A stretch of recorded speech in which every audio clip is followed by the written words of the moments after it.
Good morning વિદ્યાર્થી મિત્રો. ધોરણ 12 વિષય ઇતિહાસ. આપણે 10મું પ્રકરણ જોઈ રહ્યા છે, પ્રગતિનો પંથ અને સુદૃઢ રાષ્ટ્ર નિર્માણની પ્રક્રિયા. આજે આપણે એક નવા મુદ્દા ઉપર જઈએ છીએ કે સ્વતંત્ર ભારતમાં ઉચ્ચ શિક્ષણનો જે વિકાસ છે, જે ડેવલપ છે, એ કઈ રીતે થયો.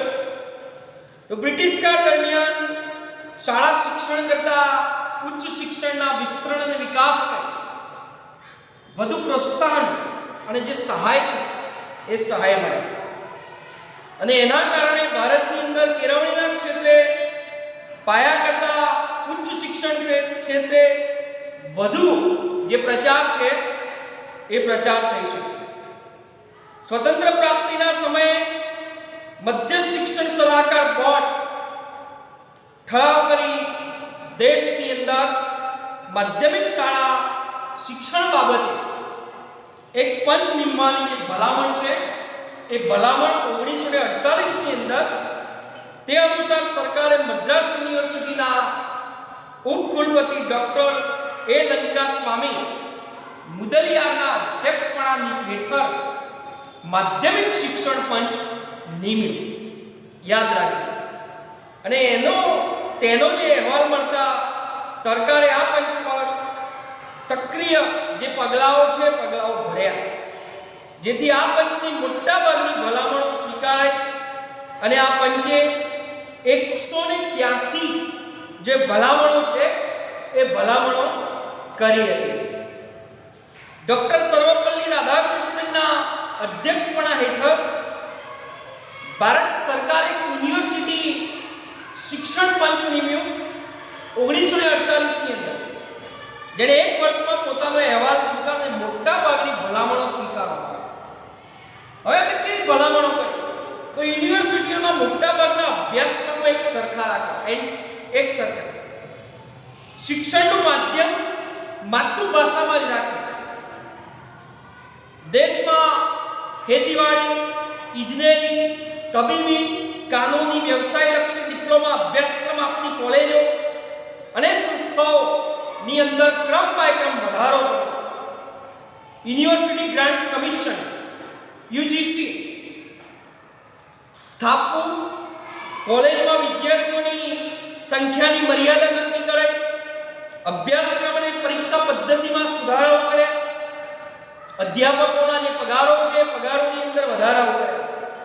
ને ભારતીય કેળવણીના ઇતિહાસની અંદર એક ક્રાંતિકારી પરિવર્તન અને અનન્ય કહી શકાય તેઓ કોઠારી પંચનો જે અહેવાલ 1966 ની અંદર પ્રગટ થયો, તેની મોટા ભાગની જે ભલામણો હતી કોઠારી પંચની, એ સ્વીકાર કરીને ભારત સરકારે રાષ્ટ્રીય શિક્ષણ નીતિ ઘડી કાઢી 1968 ની અંદર. આ નીતિ મુજબ શૈક્ષણિક ધોરણોની જાળવણી, એ ઉપરાંત પ્રાથમિક શિક્ષણના સાર્વત્રિકરણ અને પ્રૌઢ શિક્ષણ પર ભાર મૂક્યો. દૂરવર્તી શિક્ષણ, ડિસ્ટન્સ એજ્યુકેશન, એ દૂરવર્તી શિક્ષણને પણ સ્થાન અપાયું. આ કોઠારી પંચની જે ભલામણો ઉપર, નવી શૈક્ષણિક નીતિ ઉપર જે પ્રૌઢ લોકો થઈ ગયા છે એ પણ લખતા વાંચતા થાય અને આગળ પોતે કંઈ સમજી શકે એ માટેના જે પ્રયત્નો છે એ પ્રયત્નો કરવામાં આવ્યા. એના પછી છે યુનિવર્સિટીઓની સ્થાપના. સ્વતંત્રતા બાદ ભારતમાં યુનિવર્સિટીઓની સ્થાપનામાં ઉત્તર વધારો થતો ગયો છે. શિક્ષણ રાજ્ય યાદીમાં સ્થાન અપાયું હોવા છતાં બનારસ, દિલ્હી, અલીગઢ, વિશ્વ ભારતી, જવાહર લખનઉ યુનિવર્સિટીઓ એ કેન્દ્રીય યુનિવર્સિટીઓ છે. તદુપરાંત યુનિવર્સિટી ગ્રાન્ટ કમિશન, કે જેને આપણે યુજીસી તરીકે ઓળખીએ છીએ, એની સહાયથી કેટલીય વિશિષ્ટ સંસ્થાઓ પણ ચાલે છે. Indian institute of science Bangalore, Indian agriculture research institute Delhi, Indian school of international studies Delhi, Tata institute of social science Mumbai, Birla institute of technology and science પેલામે, અને Indian school of Dhanbad. UGC ના ધારા મુજબ ભારતની અંદર પોતાનો સ્વાયત્ત દરજ્જો ધરાવતી ગુજરાત વિદ્યાપીઠ જે આપણે અમદાવાદની અંદર આવેલી છે, કાશી વિશ્વવિદ્યાલય, જામિયા મિલિયા ઓસ્માનિયા, અલીગઢ, ગુરુકુલ કાંગડી જેવી સંસ્થાઓ પણ કાર્યરત થઈ છે. અને ઉચ્ચ શિક્ષણ ક્ષેત્રે આટલો નોંધપાત્ર જે વિકાસ, જે ડેવલપ એ આપણે કરી શક્યા છે યુનિવર્સિટીઓના કારણે. યુનિવર્સિટીના શિક્ષણના કારણે આપણે વિકાસશીલ, પ્રગતિશીલ એ બની શક્યા છે. એના પછી ટેકનિકલ અને આઈઆઈટી, કોઠારી પંચ, શિક્ષણની સંસ્થાઓમાં ગુણવત્તાનો જે વિકાસ છે એ વિકાસ થાય અને ભારતીય યુનિવર્સિટીઓમાં વિદ્યાર્થીઓ જે તાલીમ અને સંશોધનના ક્ષેત્રોમાં આંતરરાષ્ટ્રીય ધોરણની સમકક્ષનું ધોરણ સ્થપાય એ માટે ભલામણો કરી. એ મુજબ એક આઈઆઈટી અને કૃષિ વિષયક જે યુનિવર્સિટીઓ છે એ યુનિવર્સિટીઓનો સમાવેશ થાય. ધીમે ધીમે દેશની અંદર ધીરે ધીરે ટેકનિકલ સંસ્થાઓ છે એ ટેકનિકલ સંસ્થાઓની અંદર વધારો થતો રહ્યો. દેશની અંદર એન્જિનિયરિંગ ક્ષેત્રે સર્વપ્રથમ થોમ્પસન કોલેજ 1845 માં જેને કોલેજ સ્વતંત્ર પ્રાપ્તિ બાદ રૂરકી એન્જિનિયરિંગ યુનિવર્સિટી બની 1948 માં. આજે આપણે જોઈએ છીએ કે ટેકનોલોજી ના ક્ષેત્રની અંદર વિવિધ સંશોધન સંસ્થાઓ કાર્યરત છે, જેવી કે કેન્દ્રીય કાચ અને માટીકામ શોધ સંસ્થા જાદવપુર, કેન્દ્રીય ઉર્જા સંશોધન સંસ્થા બિહારને ગણી શકાય. આ ઉપરાંત માનવ, તબીબી, કાયદો, કૃષિ, સંગીત, સ્થાપત્ય, ડેરી ઉદ્યોગ, પત્રકારત્વ, પ્રાણી તબીબી જેવી વ્યવસાય શિક્ષણ આપતી જે સંસ્થાઓ છે એ સંસ્થાઓની અંદર પણ વધારો થયો છે. પૂર્વ પ્રાથમિક અને પ્રાથમિક માધ્યમિક શાળાના શિક્ષકો માટે ટ્રેનિંગ કોલેજો અને તેનું સ્તર સુધાર્યું. જે આપણે જોઈએ છે કે પ્રાથમિક અને માધ્યમિક શાળાના શિક્ષકો માટે એક ચોક્કસ પ્રકારની એમને તાલીમ આપવામાં આવી, ટ્રેનિંગ કોલેજોની શરૂઆત કરવામાં આવી અને ભારત સરકારે NCERT national council of education research and training સંસ્થા, એનસીઆરટી નું પૂરું નામ શું? National council of educational research and training સંસ્થા સ્થાપી. આ સંસ્થાના નેજા હેઠળ દરેક રાજ્યની અંદર રાજ્યવાર state council of education research and training સંસ્થાઓ સ્થાપવામાં આવી. રાજ્ય લેવલે પણ જીસીઆરટી આપણા ગુજરાતની અંદર ચાલી રહી છે. જેમ એનસીઆરટી જેમ GCERT Gujarat council of education research and training સંસ્થા દરેક સ્ટેટની અંદર એ રાજ્યવાર state council of education research training સંસ્થાઓ એ સ્થાપવામાં આવી કે જે પોતાની માતૃભાષાની અંદર એક સારું કામ એ શિક્ષણને લગતું કરી શકે. એના પછી અણુ સંશોધન, નવમુદ્દો, અવકાશ સંશોધન અને અન્ય વૈજ્ઞાનિક ટેકનોલોજીકલ વિકાસ ડેવલપ. આપણે જોઈએ છે કે ભારતીય સંસદે વૈજ્ઞાનિક નીતિનો ઠરાવ પસાર કર્યો 1958 ની અંદર અને જેના લીધે વૈજ્ઞાનિક સંશોધન, તાલીમ અને વિકાસમાં નવા દ્વારો છે, દ્વારો ખુલી ગયા. પદાર્થનો નાનામાં નાનો એકમ અણુ સૂક્ષ્મથી સૂક્ષ્મ કણો ધરાવે છે જેને પરમાણુ કહે છે. અને અણુ પંચની સ્થાપના 1948 માં થતા ડોક્ટર હોમી ભાભા આ સંસ્થાના અધ્યક્ષ બન્યા. દેશની અંદર પ્રથમ અપ્સરા નામે અણુભઠ્ઠી તૈયાર થઈ 1956 ની અંદર અને ટોમ્બે મુંબઈ નજીક એટોમિક એનર્જી એસ્ટાબ્લિશમેન્ટ નામે સંસ્થાની સ્થાપના થઈ 1957 ડોક્ટર હોમી બાબાનું અવસાન થતા તેમની સ્મૃતિને કાયમ રાખવા સરકારે એટોમિક એનર્જી એસ્ટાબ્લિશમેન્ટ બાબા એટોમિક રિસર્ચ સેન્ટર બીઆરસી એવું નામ આપ્યું. ડોક્ટર વિક્રમ સારાભાઈ તેમના અનુગામી બન્યા.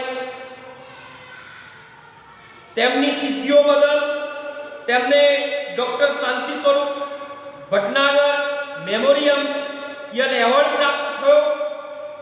અણુશક્તિ મેળવવા હેવી વોટરની જરૂરિયાત ઊભી થતા નાંગલ ખાતે હેવી વોટર પ્લાન્ટ નંખાયો 1962 ની અંદર.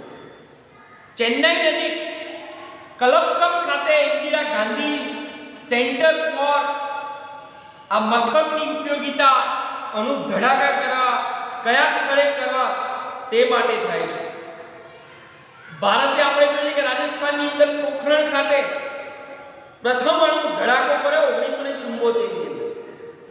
આ સંસ્થાની મદદથી સ્થળ પસંદ કરાયું હતું. આ સાથે ભારત અણુ પરીક્ષણ માટે વિશ્વનું 6થા નંબરનું રાષ્ટ્ર બન્યું. ભારતમાં કુલ 7 અણુ મથકોનું આયોજન સંચાલન વ્યવસ્થા ન્યુક્લિયર પાવર કોર્પોરેશન ઓફ ઇન્ડિયાની સ્થાપના કરવામાં આવી. એની વ્યવસ્થા માટે 1987 ની અંદર અહીંયા પોખરણનો જે અણુ ધડાકો થયો એનું ચિત્ર પણ આપેલું છે. અને ભારતમાં Indian national committee for space રિસર્ચની રચના ડિપાર્ટમેન્ટ ઓફ એટમિક એનર્જી દ્વારા થઈ 1962 ની. ત્યારબાદ નાના રોકેટો છોડવાનું શરૂ કરાયું. થુંબા ખાતે ઇક્વેટોરિયલ રોકેટ લોન્ચિંગ સ્ટેશન સ્થપાયું 1963 ની અંદર. વળી થુંબા ખાતે બીજા સ્પેસ સાયન્સ એન્ડ ટેકનોલોજી સેન્ટરની સ્થાપના થઈ. ત્યારબાદ અમદાવાદની અંદર જોધપુર ટેકરા ખાતે સ્પેસ એપ્લિકેશન સેન્ટરની સ્થાપના થઈ 1969.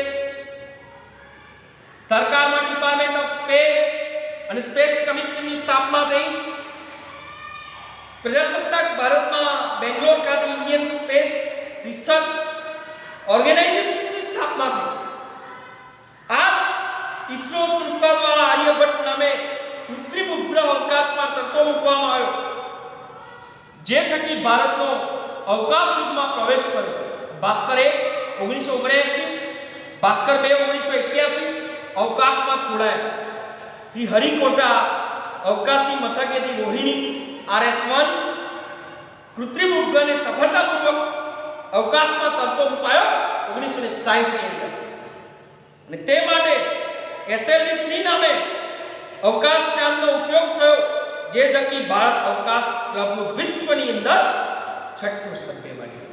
તો આ રીતે વૈજ્ઞાનિક અને ટેકનોલોજી ક્ષેત્રે આપણે ડેવલપ કર્યો, વિકાસ કર્યો અને અવકાશની અંદર અણુની અંદર અવકાશની અંદર આપણે વિશ્વની અંદર 6થું જે સભ્યપદ છે એ સભ્યપદ મેળવી શકીએ. સંદેશા વ્યવહાર અને information technology IT inset 1B નવ મુદ્દો છે. સંદેશા વ્યવહાર અને ઇન્ફોર્મેશન ટેકનોલોજી ઇનસેટ 1B અવકાશમાં છોડાતા 1983 માં ભારતમાં દૂરસંચાર, દૂરદર્શન, આકાશવાણી અને હવામાન વિભાગમાં ક્રાંતિના મંડાણ થયા. ઇનસેટ 1B નો આયુષ્ય માત્ર 7 વર્ષનું જ હતું.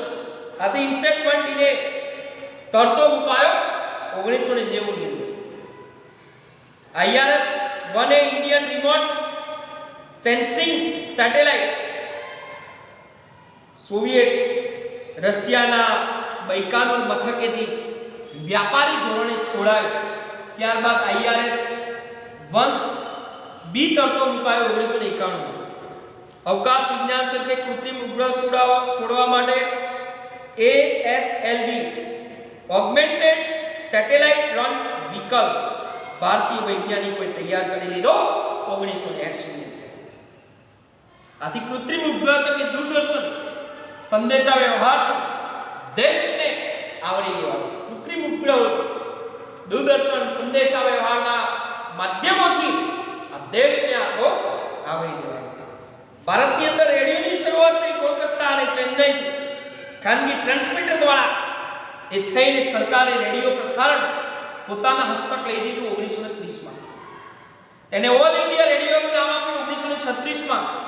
આકાશવાણી કેન્દ્રો તરીકે જાણીતી સ્થાનોની સંખ્યા 1985માં 71 હતી, જે વધીને 1994ની અંદર 160 થઈ ગઈ. અને ભારતની અંદર પ્રથમ દૂરદર્શનનો પ્રયોગ 1965ની અંદર થયો. મુંબઈથી 1972માં કોલકાતા, ચેન્નઈ, શ્રીનગર, અમૃતસર, જલંધર અને લખનઉ એ કેન્દ્રો દ્વારા દૂરદર્શનોની સેવાઓનું જે પ્રસારણ છે એ પ્રસારણ શરૂ કરવામાં આવ્યું. 1975 ભારતમાં આકાશવાણી અને દૂરદર્શનને અલગ કરવામાં આવ્યું. 1976 દૂરદર્શન પર રાષ્ટ્રીય કાર્યક્રમો, 1987 થી બપોરનું પ્રસારણ 1989 થી શરૂ કરવામાં આવ્યું અને પ્રાયોજિત શ્રેણીનો પ્રારંભ 1984 ની અંદર થયેલો આપણને જોવા મળે છે. અને સ્વતંત્રતા બાદ સંદેશા વ્યવહાર ક્ષેત્રે આપણે સારી એવી પ્રગતિ કરી શક્યા, ડેવલપ કરી શક્યા, વિકાસ કરી શક્યા. અને આઝાદી સમયે 23,326 જેટલી પોસ્ટ ઓફિસો હતી, જે 2 લાખ કરતા વધુની છે. તમે જુઓ કે આઝાદી સમયે 23,326 પોસ્ટ ઓફિસ હતી, જેની સંખ્યા આજે 2 લાખ કરતા વધારે છે. ટપાલની સુવિધા આપણે ઝડપી બનાવી છે. તાર સેવા બંધ થઈ ચૂકી છે. આજનો તમે જુઓ યુગ સેલફોનનો છે, SMS નો યુગ છે, સોશિયલ મીડિયાનો યુગ છે. અને એટલે જ આજે હું તમને ભણાવું છું કે તમે આ મારો વિડિયો ઘરે બેસીને જોઈ શકો છો. આ ઇન્ફોર્મેશન ટેકનોલોજી છે, આ આઈટી છે. અને આજે સંદેશા વ્યવહારના નવા જે માધ્યમો છે એ માધ્યમો બન્યા છે. ઈમેલ નું વ્યાપક ચલણ વધતું જાય છે. સરકારી ટેલિકોમ્યુનિકેશનની સંસ્થાઓની સાથે સાથે ખાનગી સંસ્થાઓનું પ્રમાણ છે એ પણ વધી રહ્યું છે. મોબાઈલ ઉપર તમે ઇન્ટરનેટ, એસટીડી ફોન સેવાનો લાભ આજે તો એથી ઉપર WhatsApp નું કોલિંગ, Facebook મેસેન્જર પર વાત થાય છે. તમે જુઓ આજે અહીંયા પાડેલો ફોટો અમેરિકા, લંડન, સ્વિટ્ઝરલેન્ડ હોય, સાઉદી હોય, દુબઈ હોય, કોઈ પણ જગ્યાએ આપણે મોકલી શકીએ છીએ. અને આપણે જોઈએ છીએ કે ઉપલબ્ધ મદદથી મની ઓર્ડર મોકલવાની શરૂઆત થઈ 1994 ની અંદર, પરંતુ આજે ઓનલાઈન બુકિંગ, મોબાઈલ બેન્કિંગ સિસ્ટમથી મની ઓર્ડર સેવા પણ આજે તમે જુઓ, પહેલા તો મની ઓર્ડર કરતા, તો બધું ઓનલાઈન થઈ ગયું. ગૂગલ પે, ફોન પે, જેના કારણે આપણે પૈસા ટ્રાન્સફર કરી શકીએ છીએ. મોબાઈલ બેન્કિંગ, નેટ બેન્કિંગ આ બધું ચાલુ થઈ ગયું, ઓનલાઈન સિસ્ટમ. આજે ઘરે બેઠા બેઠા ખરીદી કરી શકીએ છીએ. વસ્તુ ચોઈસ કરીને વસ્તુ ઘરે આવ્યા પછી પૈસા આપવાના, પહેલા પૈસા આપવાની જરૂર નથી. એટલે કહેવાય છે દુનિયા મુક્તિમાં છે. અને ઇન્ફોર્મેશન ટેકનોલોજી ક્ષેત્રે ભારત વિકસિત દેશોની હરોળમાં આવી ગયો છે. ભારતમાં આ ક્ષેત્રે હૈદરાબાદે અસાધારણ પ્રગતિ હાંસલ કરી છે. ગુજરાતમાં પણ ઇન્ફો સિટીની સ્થાપના થઈ છે. પ્રવેશ, નોકરી અને અદાલતી કાર્યવાહીમાં ટેકનોલોજીનો ઉપયોગ સામાન્ય બન્યો છે. અને ગુજરાત વહીવટી ક્ષેત્રે પોતાનું નેટવર્ક જિસ્માન Gujarat state wide area network વિકસાવ્યું છે. આથી કહી શકાય કે આજનું વિશ્વ એ ઓનલાઈન અને ઇન્ફોર્મેશનલ ટેકનોલોજીનો મહત્તમ ભાગ બની ગયો છે. આજનો યુગ ઇન્ફોર્મેશનલ ટેકનોલોજીનો યુગ છે. આજનું બાળક જો પહેલા કોઈને મોબાઈલ આપવામાં આવે તો એને બોમ્બ જેવું લાગે, બીક લાગે, ડર લાગે. આજે તમે જુઓ નાનો છોકરો 2 વર્ષનો હોય, 1.5 વર્ષનો હશે તો એ મોબાઈલ ડેટા શરૂ કરશે, યુટ્યુબમાં જશે, એને જે કાર્ટૂન જોવે છે કાર્ટૂન જોશે. આ ફરક છે. અને આઈટી ક્ષેત્રે ડેવલપ કરીને, વિકાસ કરીને આપણે વિશ્વની અંદર આજે સારી એવી નામના મેળવી છે. આજે આપણે ક્રમ બાય ક્રમ આપણા વૈજ્ઞાનિકો નવું શોધતા જ રહે છે. અને ભારત આજે વિશ્વની જે મહાસત્તા છે એ મહાસત્તામાં ધીમે ધીમે પોતાનું સ્થાન હાંસલ કરી રહ્યું છે. આઝાદીના ટૂંકા વર્ષોની અંદર ભારતના જે નવયુવાન લોકોના શિક્ષણના કારણે, પોતાની બુદ્ધિના કારણે દેશનો જે ડેવલપ છે, વિકાસ છે એ કરી શક્યા છે. તો આ રીતે સંદેશાવ્યવહાર, ઇન્ફોર્મેશન ટેકનોલોજી, આઈટી નો આ મુદ્દો પૂરો થાય છે. આટલે સુધી આપણે રાખીએ છીએ. હજુ આપણો એક વિડીયો બનશે, બરાબર, છેલ્લો વિડીયો આ પાકનો, જે સર્વોચ્ચ સત્તાઓ અને પડોશી દેશો સાથે કેવા સંબંધો છે. તમારે બે પ્રશ્નો અગાઉ હું આપી ચૂક્યો છું સવિસ્તાર જવાબ. બીજા બે પ્રશ્નો, સ્વતંત્ર ભારતમાં શિક્ષણનો વિકાસ વર્ણવો. અને ચોથો પ્રશ્ન, ભારતીય અનુસંશોધન ક્ષેત્રે સાધેલી વિકાસની ચર્ચા કરો. એટલે કુલ અત્યાર સુધીમાં પહેલો વિડીયો આપ્યો, એ વખતે સવિસ્તાર પહેલો, બીજો, આજે ત્રીજો, ચોથો આવ્યો. મેં જે ચલાવ્યું એ વાંચવાનું, એક બે વાર વિડીયો સાંભળવાનો અને આ બે પ્રશ્નો ચોપડામાં લખવાના. એટલે એની પણ કોઈ બી ક્વેશ્ચન હશે તો તમને કંઈ વાંધો આવશે નહીં. ઓકે, આજનો આપણો વિડીયો પૂરો થાય છે. Thank you.